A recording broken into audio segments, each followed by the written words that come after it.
বিয়ের আগে যখন সবার সাথে আমার খুব ভালো কথা হতো, তখন আমার বোন বলতো, দাঁড়া না, বিয়েটা হতে দে, দেখবি সবার আসল রূপ।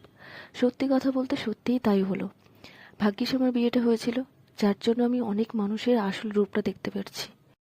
এমন অনেক মানুষ আছে যারা প্রতি মুহূর্তে আমাকে ইন্সপায়ার করতো, আমার ছবি বা ফটোতে ভালো ভালো কমেন্টস করতো, কিন্তু তারা এখন আমার ফেসবুকে মৃতজীবীর মতো পড়েই যা আছে। না করে কোনো কমেন্টস, না করে কোনো লাইক। জানি না কেন আমার বিয়ে হওয়ার পরে আমি অনেক মানুষের এরকম চেঞ্জ দেখলাম। আর শুধুমাত্র এটা যে ফ্রেন্ড সার্কেলের মধ্যে আছে তা নয়, অনেক বড় গুরুজনও রয়েছে যাদের কথা আমি ভাবতেও পারি না, তারাও এরকম ধরনের কাজ করছে। যাই হোক, কি আর করা যাবে, সবটাই বুঝতে পারি কেন তারা এরকম করে।